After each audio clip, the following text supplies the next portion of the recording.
Moin Moin, c'est Barto. Aujourd'hui, on est dans la forêt pour une petite sortie d'exploration de bunker. Alors, ça va pas être sensationnel au niveau de l'infiltration. Normalement, on peut rentrer très facilement. Mais on sait jamais. Peut-être que je vais me faire attaquer, peut-être que ça va mal tourner. J'aimerais bien, comme ça ferait un titre un petit peu aguicheur. Et comme c'est assez facile, normalement, je vais compliquer la tâche avec un béret comme ça. Voilà, c'est beaucoup mieux comme ça. J'ai l'air d'un vieux papy. Bon, la nuit va bientôt tomber, je vais vous faire quelques plans au drone avant qu'il fasse trop nuit. Vous voyez un peu à quoi ça ressemble. Non, je déconne, j'ai pas de drone. Alors j'ai pris pas mal de matos lumière et normalement, on va pouvoir faire des photos sympas.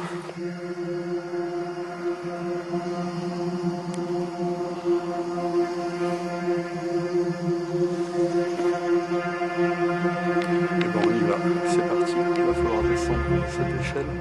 Je vais mettre ma petite lampe frontale.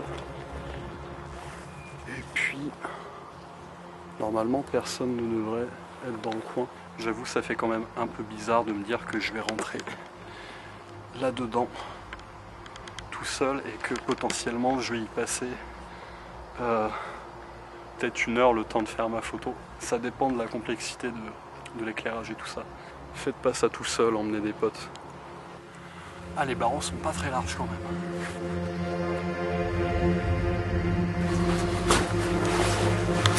Alors le truc, c'est que là, ça m'a l'air quand même pas mal humide. On va voir si ça va.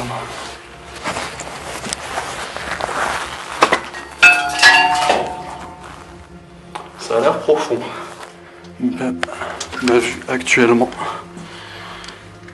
Et ça en fait, c'est pas là qu'on va. Allez. Faut que je trouve s'il y a un autre accès à ce truc. Comme vous avez pu le voir, en fait là ça ne mène sur rien. Mais des photos que j'ai vues, il y a un grand escalier quelque part. Enfin plutôt des échelles. Et ah, peut-être par là. Ah yes. Le dimanche avec Barto, c'est toujours hyper sympa. Ah, ça m'a l'air un peu plus engageant ça quand même. Allez. Hop, on va sortir la grosse lampe. Yes. C'est parti. La porte s'est bien fait d'exploser.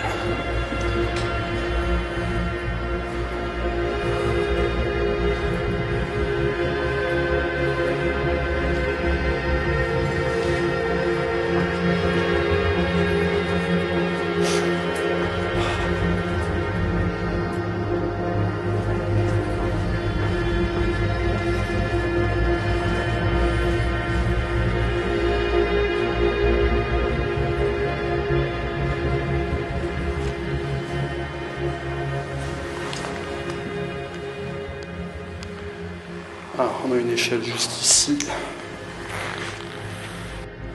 Allez, regardez dans quoi on va s'engager. Ça, pour vous donner une idée, ça fait un peu plus que ma largeur.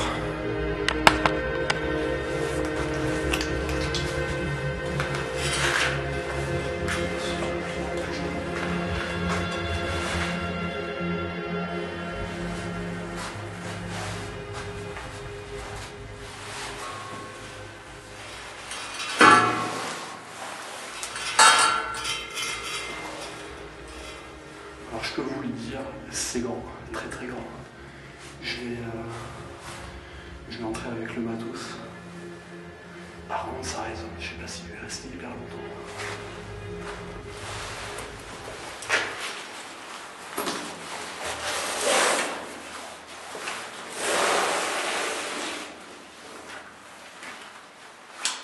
Le moindre bruit, ça résonne d'une manière atroce. C'est vraiment...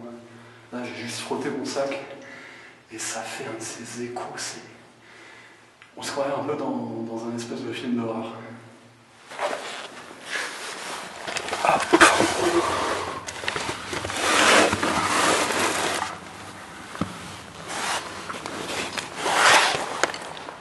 Bon, allez, vas-y, toi, tu vas glisser.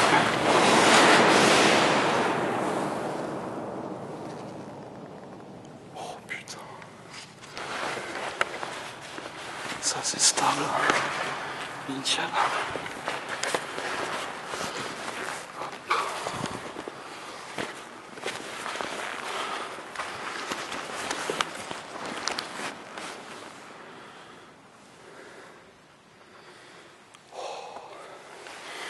Bon bah écoutez, je vais sortir l'autre appareil photo. Je suis bien chuchoté parce que ça résonne tellement, j'ai pas envie de devenir sourd.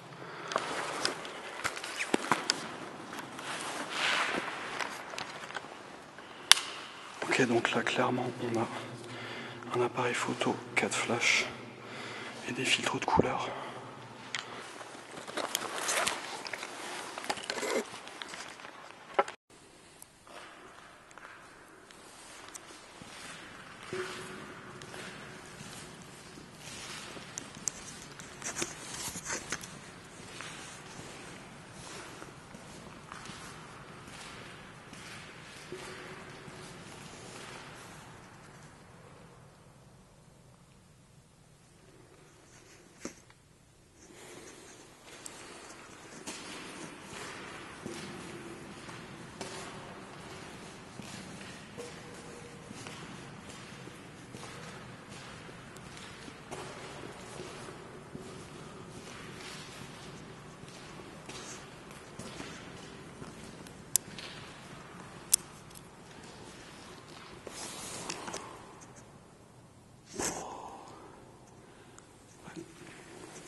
C'est vraiment impressionnant.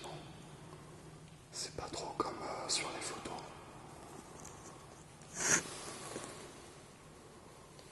Ok. Comment on va faire ça niveau lumière?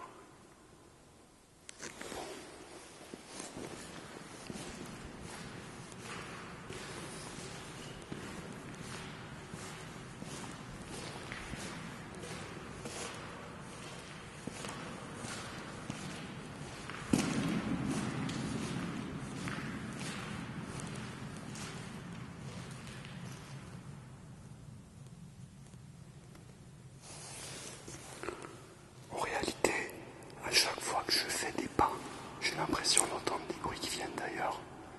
Mais c'est uniquement l'écho. Hop, hop, hop.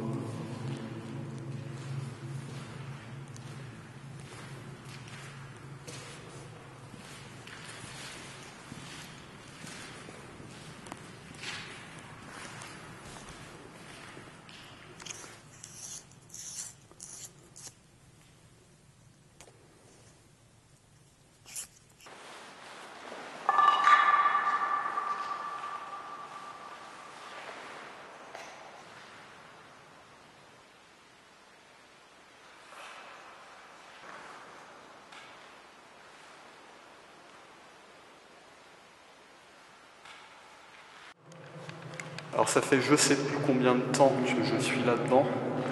Et je commence à m'y habituer parce qu'il y a énormément d'écho, donc vraiment je chuchotais. Et maintenant en fait ça va. Là vous ne devez pas voir grand-chose. Vous verrez avec les captures de l'autre appareil. On peut chanter un peu. Vent frais, vent du matin, vent qui souffle au sommet des grands pins, joie du vent qui souffle au sommet des grands pins, vent frais, vent du matin, vent qui souffle au sommet des grands pins, joie du vent qui souffle au sommet des grands pins, vent frais, vent du matin. Allez, moi je vais ressortir de là. On se retrouve en haut.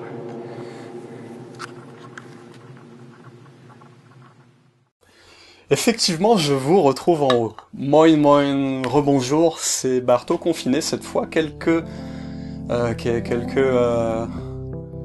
temps plus tard. Quelle journée en fait? J'en ai aucune idée. C'était quand même assez poussiéreux là-dedans, et comme vous avez pu l'entendre, ça résonne énormément, donc vraiment, chaque bruit, j'avais l'impression que ça venait de l'extérieur, et dans les premières minutes, dans les premières 10-15 minutes, j'avais tout le temps l'impression que quelqu'un était en train d'arriver alors que pas du tout, c'était juste des échos des bruits que moi je faisais. Mais c'est un truc auquel on n'est pas habitué, d'avoir autant de bruit qui résonne, donc forcément ça joue un petit peu avec les sensations et puis avec l'imagination.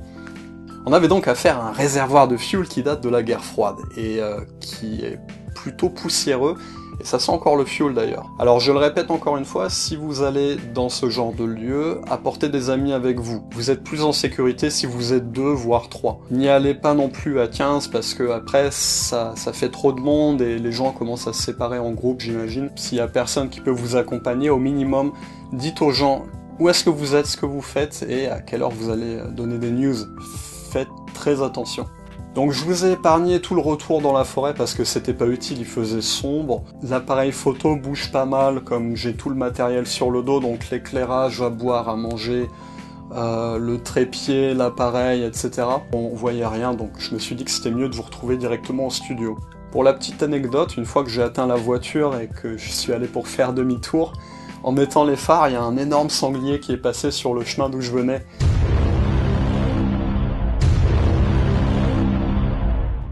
Avant de passer au cheminement, voici le résultat final, que vous avez sûrement déjà vu si vous me suivez sur Instagram. Et si ça n'est pas le cas, je vous invite à m'y suivre, car c'est là que je poste environ une fois par semaine toutes les nouvelles photos que je produis. Si vous voulez en rater aucune, c'est là qu'il faut aller.